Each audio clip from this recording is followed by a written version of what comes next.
Sarah Martinez had always been different from other soldiers at Fort Davidson. While her fellow recruits struggled with morning drills, she completed them effortlessly. When others failed their tactical assessments, Sarah scored perfect marks. Her instructors noticed her exceptional abilities early on, but Sarah never expected her talents would put her life in danger. The military base buzzed with activity every morning at 0600 hours. Soldiers marched in formation across the dusty grounds, while helicopters thundered overhead. Sarah had been stationed at Fort Davidson for 8 months, working in the intelligence division. Her job involved analyzing enemy communications and identifying potential threats. She was good at her work, perhaps too good. 3 weeks before the incident, Sarah discovered something unusual while reviewing intercepted messages. Hidden within routine supply requests were coded instructions that didn't belong to any known military operation. The messages contained coordinates, dates, and strange numerical sequences that made her stomach turn cold. Someone was selling classified information to foreign agents, and the trail led directly to high-ranking officers within the base. Sarah spent sleepless nights decoding the messages. She printed copies and hid them in her locker, knowing she needed solid proof before reporting her findings. The conspiracy involved weapons, shipments, troop movements, and strategic plans that could endanger thousands of American soldiers overseas. Every fiber of her being told her to report this immediately, but she knew she needed to be absolutely certain about her evidence. Colonel James Harrison ran the intelligence division with an iron fist. He had served in 3 wars and earned respect through decades of loyal service. Sarah admired him and planned to bring her findings to his attention. She scheduled a private meeting with the colonel, telling his assistant she had discovered important security concerns that required immediate attention. The night before her scheduled meeting, Sarah worked late in the communications room. The base was nearly empty, except for night shift guards and a few personnel handling overnight operations. Fluorescent lights hummed overhead as Sarah compiled her final report. She organized the decoded messages chronologically, highlighting the most damaging evidence with yellow markers. As Sarah prepared to leave, she heard footsteps in the corridor outside. This wasn't unusual since guards made regular rounds, but something about these footsteps made her pause. They were too quiet, too deliberate. She quickly gathered her papers and locked them in her secure drawer, but kept copies hidden in her uniform pocket. The next morning arrived gray and overcast. Sarah dressed carefully in her pressed uniform, double-checking that her evidence was safely concealed. She ate breakfast quickly in the mess hall, barely tasting her scrambled eggs and coffee. Other soldiers chatted about weekend plans and upcoming training exercises. But Sarah's mind focused entirely on her upcoming meeting. Colonel Harrison's office occupied the 2nd floor of the main administrative building. Sarah climbed the concrete stairs slowly, her heart pounding with each step. She had rehearsed her presentation dozens of times, but now worried about how the colonel would react. Would he believe her accusations against his fellow officers? Would he think she was seeking attention or trying to advance her career through false claims? The colonel's assistant, a stern woman named Mrs. Patterson, greeted Sarah with a polite smile.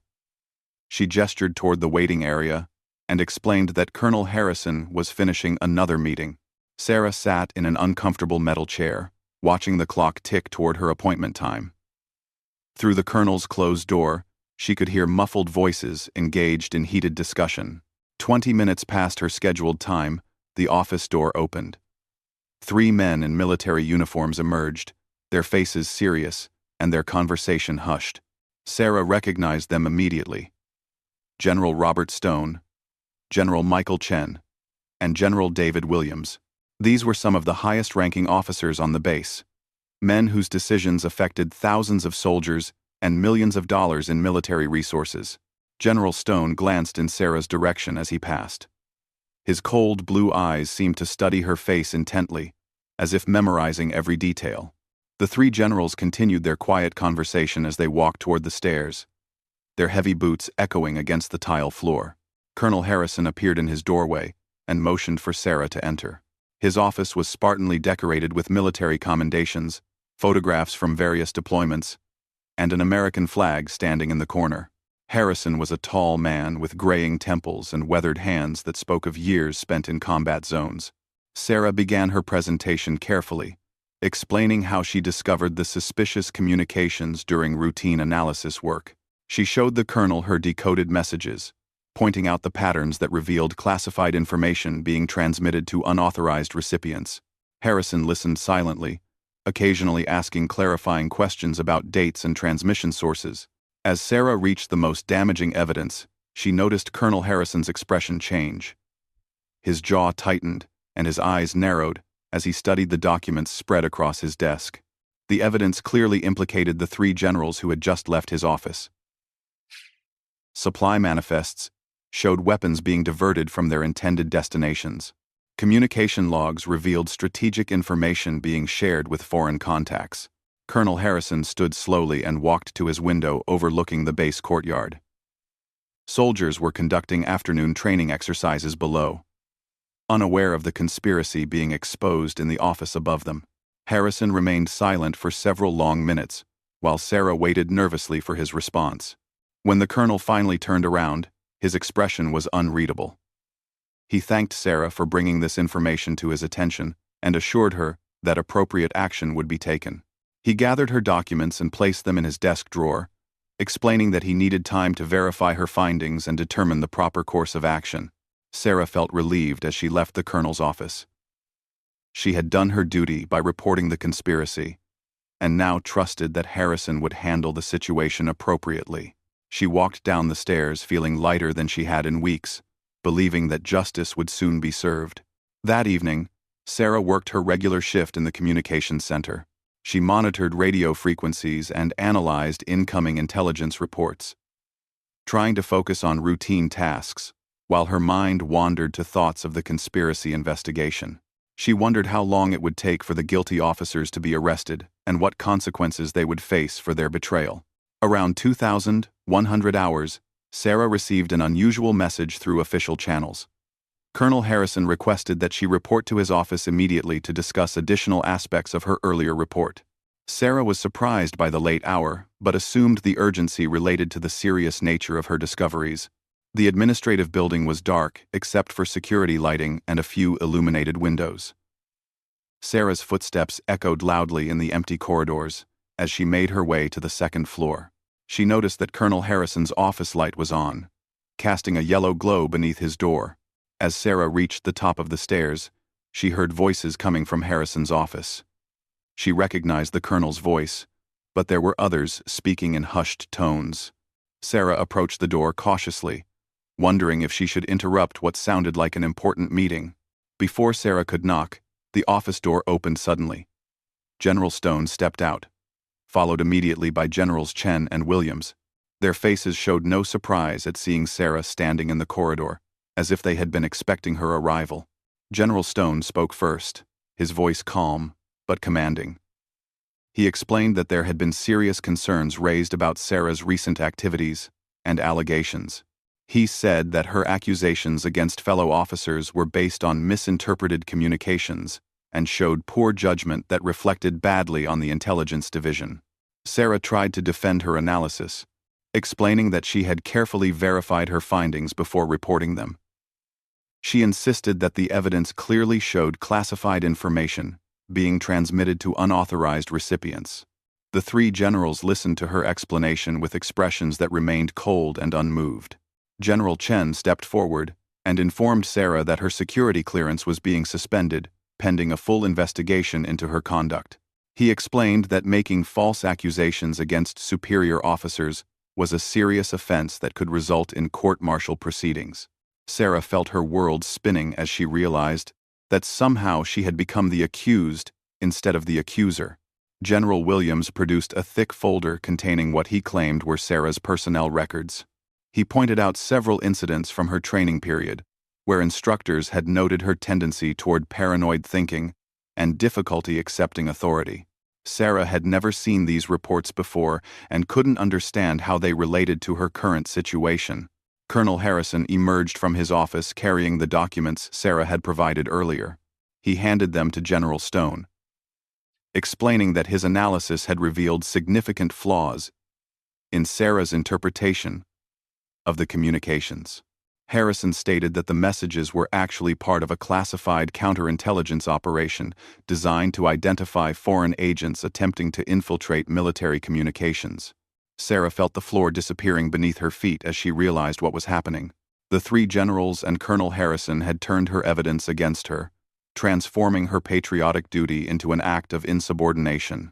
She tried to argue that her analysis was correct, but her voice sounded weak and desperate even to her own ears.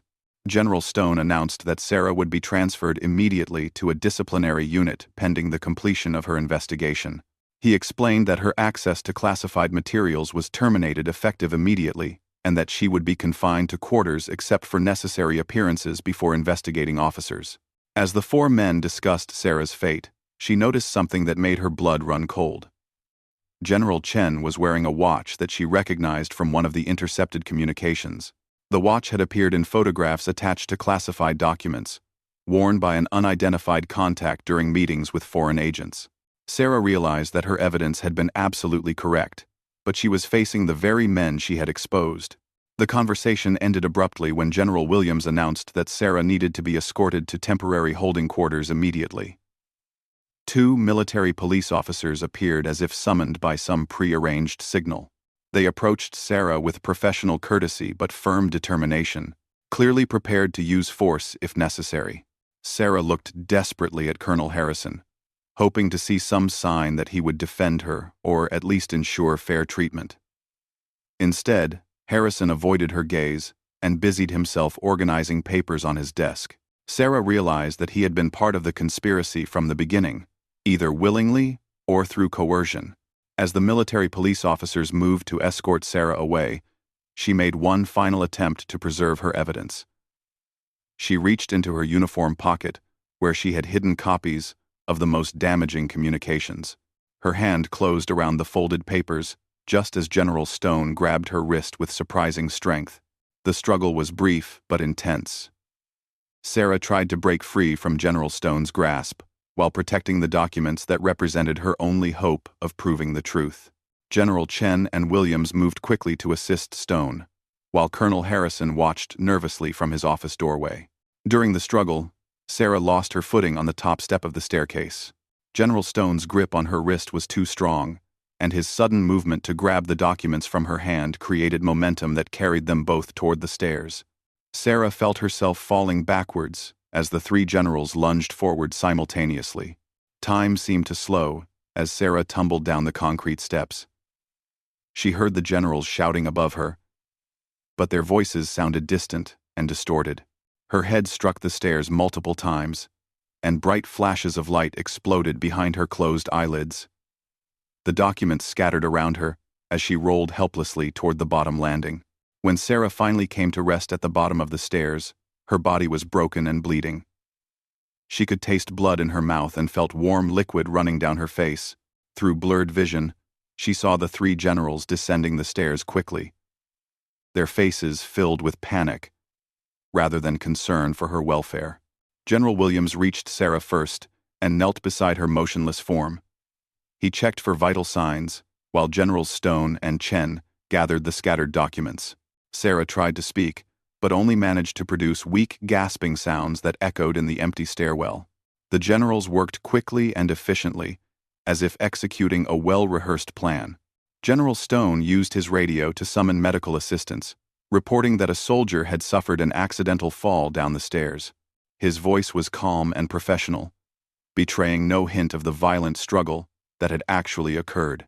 As Sarah drifted in and out of consciousness, she heard the generals discussing their next steps in urgent whispers. They needed to ensure that their story about an accidental fall would be believed by investigators. They also needed to secure any remaining evidence that Sarah might have hidden elsewhere on the base. The sound of approaching sirens grew louder as military medical personnel rushed toward the administrative building. Sarah used her remaining strength to focus on staying conscious long enough to tell someone the truth about what had happened. She knew that her life depended on convincing the right people that her fall had been no accident. But as darkness closed in around her, Sarah realized that her fight for justice was just beginning. The three generals who had thrown her down the stairs now held complete control over the investigation into her injuries. They would write the reports, interview the witnesses, and determine what evidence would be preserved or destroyed. Sarah's final conscious thought was a prayer that someone else would discover the truth about the conspiracy she had uncovered. As medical personnel loaded her onto a stretcher, the three generals watched with expressions that mixed relief with lingering concern about what she might remember when she woke up. Sarah woke up in the base hospital 3 days later with no memory of how she had gotten there. Her head was wrapped in thick bandages, and machines beeped softly around her bed. When she tried to sit up, sharp pain shot through her spine and skull, forcing her back onto the pillow with a groan that brought a nurse rushing to her side. Dr. Rebecca Walsh, the base medical officer, explained that Sarah had suffered a serious fall down the stairs in the administrative building. She had sustained a severe concussion, multiple contusions, and a fractured rib that nearly punctured her lung. The doctor's voice was gentle but professional as she described the extent of Sarah's injuries and the long recovery period ahead. As Sarah's memories slowly returned over the following days, fragments of that terrible night began piecing themselves together. She remembered Colonel Harrison's office, the three generals, and most importantly, the evidence she had discovered about the conspiracy. But when she asked about her documents, the nurses looked confused and claimed no papers had been found with her when she was brought to the hospital. General Stone visited Sarah on her 4th day in the hospital. He sat beside her bed with a concerned expression, speaking in the same calm voice she remembered from that night. Stone explained that Sarah had been working too many late hours and appeared disoriented when she left Colonel Harrison's office.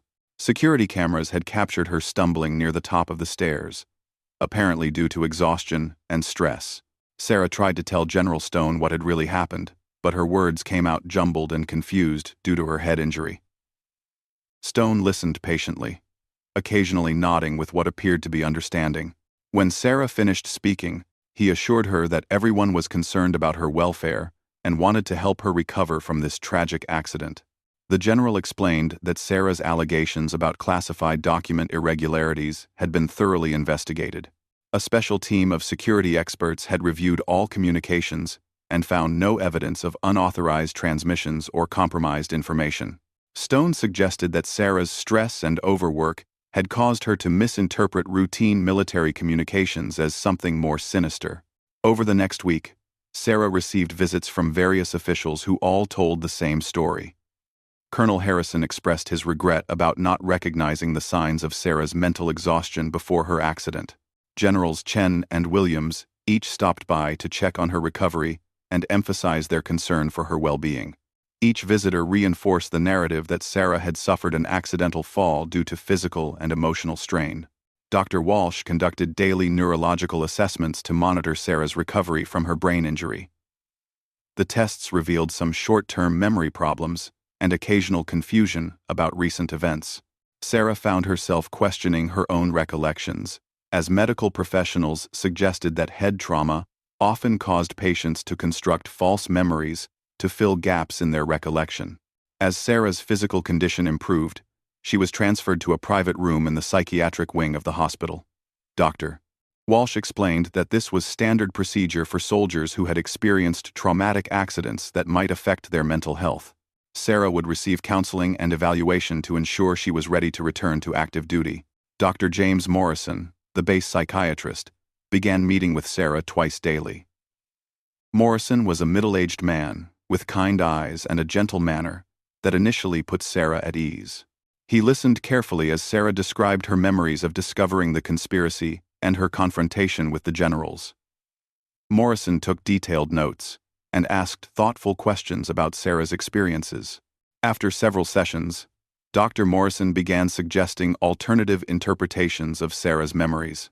He proposed that her dedication to her work had created a psychological condition known as paranoid ideation, where routine events were perceived as evidence of larger conspiracies. Morrison explained that this condition often affected intelligent, conscientious soldiers who felt overwhelmed by the responsibility of protecting classified information. Sarah fought against these suggestions, insisting that her evidence had been real and her analysis accurate. She described specific details about the communications she had decoded and the patterns that revealed classified information being transmitted to foreign agents. But, Dr.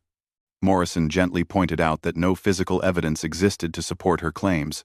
The psychiatrist showed Sarah official reports, stating that all of her supposed evidence had been routine communications that she had misinterpreted due to stress and exhaustion. Computer logs indicated that Sarah had been working excessive overtime hours in the weeks before her accident.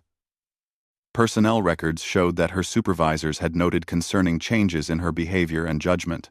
Dr. Morrison introduced Sarah to other soldiers who had experienced similar psychological episodes during their military service. These men and women described their own experiences with paranoid thinking and how psychiatric treatment had helped them return to normal lives. Their stories were convincing and made Sarah question whether her own memories could be trusted. As weeks passed in the psychiatric wing, Sarah found herself isolated from the normal rhythm of base life. She was not allowed to communicate with other soldiers or access any news from outside the hospital.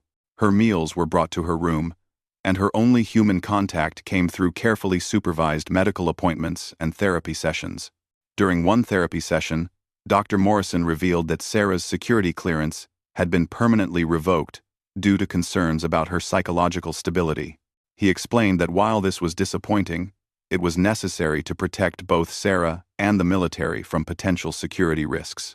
Morrison suggested that Sarah might be happier in a civilian career where she could use her intelligence skills without the stress of handling classified information. Sarah's sister Jennifer was finally allowed to visit after 3 weeks of hospital confinement. Jennifer had driven 8 hours from their hometown after receiving news about Sarah's accident. She was shocked by Sarah's physical appearance and confused by the conflicting stories she had heard about what had happened. During Jennifer's visit, Sarah desperately tried to explain the truth about the conspiracy and her discovery of evidence. But her words sounded confused and paranoid even to her own ears, and she could see doubt creeping into her sister's expression. Jennifer had always known Sarah as rational and level-headed, making these wild accusations seem completely out of character. Dr. Morrison met privately with Jennifer to explain Sarah's condition and prognosis. He described the psychological trauma that sometimes affected dedicated soldiers who became overwhelmed by their responsibilities. Morrison assured Jennifer that Sarah would recover with proper treatment, but emphasized that encouraging her conspiracy theories would only delay her healing. Jennifer left the hospital feeling confused and frightened for her sister's mental health. She had noticed that Sarah seemed obsessed with proving something that hospital staff insisted never happened. Jennifer began to wonder if the stress of military life had truly caused Sarah to suffer some kind of breakdown. Meanwhile, Sarah noticed strange things happening around the base that increased her suspicions about the ongoing conspiracy. New personnel appeared in the intelligence division, and several of her former colleagues were transferred to other bases without explanation. Equipment in the communications center was upgraded suddenly, with new security protocols that seemed designed to prevent the kind of analysis work Sarah had been doing. Dr. Morrison continued his therapy sessions with increasing emphasis on helping Sarah accept the official version of events. He used sophisticated psychological techniques to make Sarah question her own perceptions and memories. Morrison suggested that Sarah's need to believe in a conspiracy was actually a psychological defense mechanism that helped her avoid confronting her own mental health problems. The psychiatrist introduced medication to help Sarah deal with what he diagnosed as post-traumatic stress disorder, combined with paranoid ideation. The pills made Sarah feel drowsy and disconnected from her thoughts. But Morrison insisted they were necessary to stabilize her condition. Sarah noticed that the medication made it harder for her to maintain focus on proving her accusations. As Sarah's hospital stay stretched into its 2nd month, she began to realize that she was fighting more than just a conspiracy. The military medical system had become a prison designed to discredit her testimony and destroy her credibility. Every day spent in psychiatric treatment made it less likely that anyone would believe her story about the 3 generals. Sarah started pretending to accept Dr. Morrison's explanations while secretly maintaining her determination to expose the truth. She participated enthusiastically in therapy sessions, expressing gratitude for the help she was receiving and admitting that her stress had caused her to imagine threats that didn't exist. Morrison was pleased by her apparent progress and began discussing plans for her eventual discharge from the hospital. During this time, Sarah carefully observed the staff and visitors in the psychiatric wing. She noticed that certain personnel seemed more like guards than medical professionals, and that her communications were being monitored more closely than those of other patients. These observations confirmed her suspicions that her hospitalization was really a form of imprisonment designed to silence her. One evening, Sarah overheard a conversation between two staff members discussing her case. They mentioned instructions from higher-level officers about maintaining Sarah's isolation until certain investigations were completed. The conversation suggested that Sarah's fate was being decided by the same people she had accused of treason. Sarah realized that her only hope lay in convincing someone outside the base medical system that she was telling the truth about the conspiracy. She began planning ways to communicate with external authorities or journalists who might investigate her claims. But every attempt to make outside contact was blocked by hospital security protocols that prevented psychiatric patients from communicating freely. Dr. Morrison announced that Sarah would soon be ready for discharge, but not to return to active duty. Instead, she would receive a medical discharge from the military, based on psychological unfitness for service.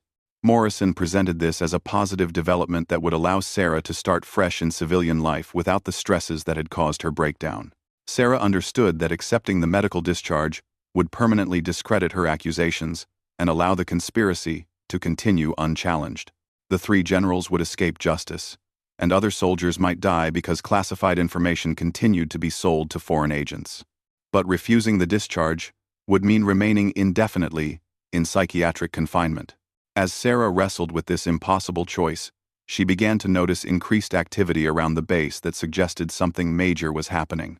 More high-ranking officials were visiting Fort Davidson, and security had been tightened throughout the facility. Sarah wondered if her accusations had triggered some kind of investigation, despite the efforts to silence her. Late one night, Sarah heard helicopters landing and taking off repeatedly near the base headquarters. Through her hospital window, she could see unusual amounts of vehicle traffic and personnel movement in areas that were normally quiet after dark. Something significant was happening, and Sarah suspected it was connected to the conspiracy she had discovered. The next morning, Dr. Morrison arrived for their session looking unusually tense and distracted.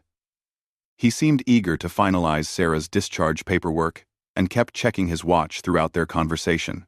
Morrison explained that Sarah's recovery had progressed faster than expected and that she could be released within the next few days. Sarah played along with Morrison's urgency while trying to determine what was causing the sudden rush to discharge her. She suspected that external pressures were forcing the conspirators to clean up loose ends quickly. Perhaps someone else had discovered evidence of the conspiracy, or maybe foreign intelligence services were becoming suspicious about compromised information. As Sarah prepared for discharge, she made a desperate decision to hide a message somewhere on the base that might eventually be discovered by investigators. She couldn't prove the conspiracy while confined to the hospital, but maybe someone else could find evidence that would vindicate her accusations and expose the truth. The night before her scheduled discharge, Sarah lay awake planning her future actions. She knew that leaving the base would make it almost impossible to prove her claims, but staying would mean accepting psychiatric treatment that would destroy her credibility entirely. Either way, the three generals appeared to have won their battle to silence her. But as Sarah listened to the continued unusual activity outside her window, she began to hope that forces beyond her control were already working to expose the conspiracy she had discovered. Maybe her sacrifice had not been in vain, and maybe justice would eventually be served even if she couldn't be there to see it. The morning of Sarah's discharge brought unexpected chaos to Fort Davidson. As she packed her few personal belongings, the sound of sirens filled the air outside her hospital window. Military vehicles raced across the base with urgency that suggested something much more serious than a routine drill. Dr. Morrison arrived looking pale and nervous, explaining that Sarah's discharge would be delayed due to temporary security measures. Unknown to Sarah, her desperate attempts to preserve evidence had succeeded in ways she never imagined. Before her confrontation with the three generals, she had made backup copies of the most damaging communications and hidden them in multiple locations around the base. One of those hiding places was discovered 3 days earlier by Sergeant Mike Rodriguez during routine maintenance of the communications equipment. Rodriguez had found Sarah's evidence tucked inside a junction box, while replacing damaged wiring. The sergeant was initially confused by the documents, but his own intelligence training helped him recognize the significance of what Sarah had uncovered. Rodriguez faced the same dilemma that had confronted Sarah. Who could be trusted with evidence of a conspiracy involving the base's highest-ranking officers? Rather than report his discovery through normal channels, Rodriguez contacted the Federal Bureau of Investigation directly. He mailed copies of Sarah's evidence to the FBI field office in the nearest major city, along with a detailed letter explaining how and where he had found the documents. Rodriguez requested that the FBI investigate the matter without alerting anyone at Fort Davidson until they could verify the allegations. FBI Special Agent Linda Chen received Rodriguez's package on a Tuesday morning that would change everything at Fort Davidson. Agent Chen specialized in military corruption cases and immediately recognized the explosive nature of the evidence. The documents clearly showed classified information being transmitted to unauthorized recipients, along with financial records that suggested massive payments to American military personnel. Agent Chen assembled a task force of federal investigators, who began working around the clock to verify Sarah's evidence and build a comprehensive case against the conspirators. They discovered that the conspiracy extended far beyond Fort Davidson, involving a network of corrupt officers at multiple bases who were selling information to foreign intelligence services. The investigation revealed that Generals Stone, Chen, and Williams had been operating their espionage ring for over 3 years. They had stolen information about troop movements, weapons shipments, strategic plans, and technology specifications that had been sold to enemy agents for millions of dollars. American soldiers had died in combat because of information these men had provided to hostile forces. Colonel Harrison's role in the conspiracy was more complex than Sarah had realized. The FBI discovered that Harrison had initially tried to resist the general's recruitment efforts, but they had threatened his family and destroyed his career prospects until he agreed to cooperate. Harrison had been living in fear for months, helping the conspirators while desperately looking for a way to escape their control. The federal investigation also uncovered the systematic cover-up that followed Sarah's discovery of the conspiracy. FBI agents found evidence that Dr. Morrison had been pressured to keep Sarah confined and discredited through psychiatric treatment. Morrison had initially resisted these instructions but eventually complied, after being threatened with false accusations that would have destroyed his medical career. 3 weeks after Rodriguez contacted the FBI, federal agents were ready to move against the conspiracy. They coordinated with loyal military personnel at Fort Davidson to plan simultaneous arrests that would prevent the conspirators from destroying evidence or fleeing the country. The operation required careful timing and absolute secrecy to succeed. On the morning of Sarah's delayed discharge, FBI agents and military investigators surrounded Fort Davidson with overwhelming force. Federal marshals moved quickly to secure all communications equipment and computer systems, while agents arrested the 3 generals simultaneously. General Stone was apprehended in his quarters, while Generals Chen and Williams were taken into custody during what they believed was a routine staff meeting. Colonel Harrison was also arrested, but federal agents made it clear that his cooperation with the investigation could lead to reduced charges. Harrison immediately confessed his involvement and provided detailed information about how the conspiracy operated.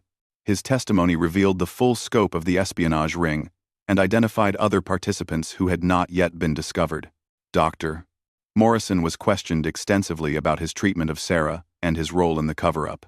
The psychiatrist broke down under interrogation and admitted that he had been coerced into keeping Sarah confined and drugged to prevent her from exposing the conspiracy. Morrison's confession provided crucial evidence about the systematic efforts to silence Sarah and destroy her credibility. As news of the arrests spread throughout Fort Davidson, soldiers and staff reacted with shock and disbelief. Many personnel had worked closely with the 3 generals for years without suspecting their treacherous activities. The realization that trusted leaders had been betraying their country and endangering their fellow soldiers created a crisis of confidence throughout the base. Sarah learned about the arrests when Agent Chen arrived at her hospital room, accompanied by senior military officials. Agent Chen explained how Rodriguez had found Sarah's hidden evidence and how the FBI investigation had confirmed all of her accusations. Chen personally apologized for the ordeal Sarah had endured and assured her that justice would be served. The agent revealed that Sarah's evidence had been instrumental in exposing a much larger espionage network that threatened national security. Because of her courage and dedication to duty, dozens of corrupt officers would face prosecution, and a major security breach had been stopped before it could cause additional damage. Agent Chen explained that Sarah was being hailed as a hero by federal investigators. Military investigators immediately began the process of clearing Sarah's name and restoring her reputation. All psychiatric evaluations and medical discharge paperwork were declared invalid due to the coercive circumstances under which they had been prepared. Sarah's security clearance was restored, and she was offered the opportunity to return to active duty with full honors. The base commander, General Patricia Williams, personally met with Sarah to express the military's gratitude for her service and sacrifice. Williams explained that Sarah would receive commendations for her role in exposing the conspiracy, and that the military was implementing new security protocols to prevent similar incidents in the future. Sarah's sister Jennifer rushed back to Fort Davidson when she learned about the arrests and Sarah's vindication. Jennifer was overwhelmed with relief and pride as she realized that Sarah's seemingly paranoid accusations had actually been accurate all along. The sisters embraced emotionally as Jennifer apologized for doubting Sarah's account of what had happened. Dr. Walsh, who had treated Sarah's physical injuries, was shocked to learn about the conspiracy and cover-up. Walsh had genuinely believed that Sarah suffered from psychological problems caused by her head trauma. The doctor felt guilty about not recognizing the signs that Sarah was being systematically discredited and silenced by people she had trusted.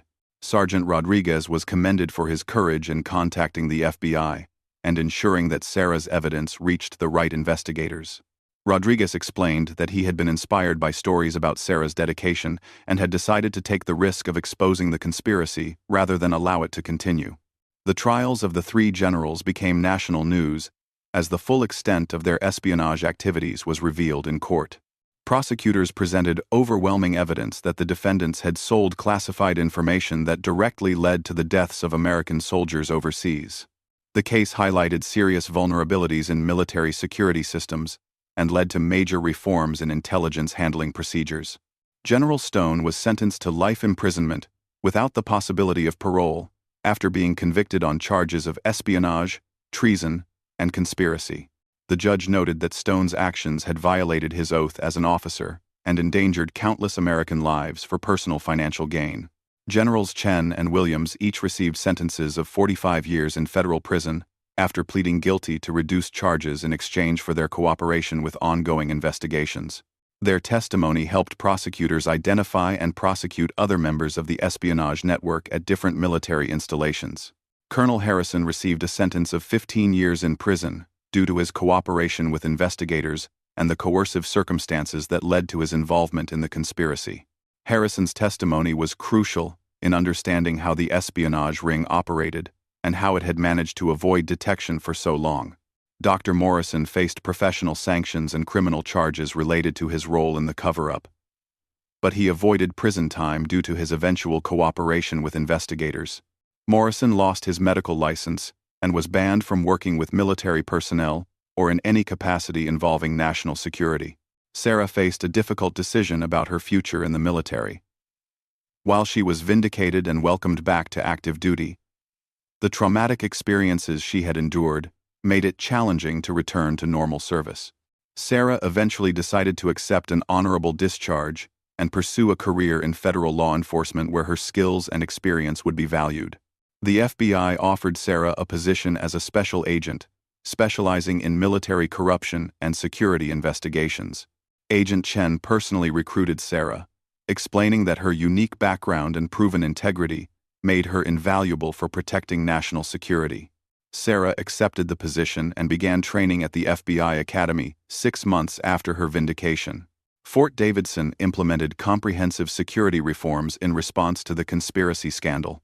New oversight mechanisms were established to monitor communications and financial activities of personnel with access to classified information. Multiple layers of review were required for any transmission of sensitive data, making it much more difficult for future conspiracies to operate undetected. The base was temporarily shut down while investigators conducted a thorough review of all operations and personnel. Every soldier and civilian employee underwent extensive background checks and polygraph examinations to ensure that no other compromised individuals remained in positions of trust. Sarah's courage and dedication became legendary throughout the military and intelligence communities. Her story was used in training programs to teach other personnel about their duty to report security violations, regardless of the personal consequences they might face. Sarah became a symbol of integrity and moral courage in the face of overwhelming opposition. The foreign intelligence services that had been receiving classified information from the conspiracy were forced to abandon multiple operations when their sources were exposed. Several enemy agents were captured overseas, using information provided by the convicted conspirators. The disruption of this espionage network significantly enhanced American military security worldwide. Sarah eventually testified before Congress about the security failures that had allowed the conspiracy to operate for so long. Her recommendations led to new laws requiring more rigorous oversight of military intelligence operations and better protection for whistleblowers who report security violations. Years later, Sarah reflected on the night she was thrown down the stairs and how it had changed her life forever. While the physical and emotional trauma had been devastating, she felt proud that her actions had ultimately served the greater good. The conspiracy she exposed had been stopped, justice had been served, and American military security had been significantly strengthened. Sarah's story became a reminder that sometimes doing the right thing requires enormous personal sacrifice, but that truth and justice will eventually prevail when courageous individuals refuse to remain silent in the face of corruption. Her experience demonstrated that even in the darkest circumstances, one person's dedication to duty and country can make a profound difference in protecting national security. The three generals who had tried to destroy Sarah's life and silence her accusations ultimately faced the full consequences of their betrayal. Their attempt to cover up their crimes by throwing her down the stairs had failed completely, and their actions had only delayed the inevitable exposure of their treacherous activities. Fort Davidson eventually reopened under new leadership, with enhanced security protocols and a renewed commitment to integrity and accountability. The base became a model for other military installations seeking to prevent similar security breaches and protect the brave men and women who serve their country with honor and distinction.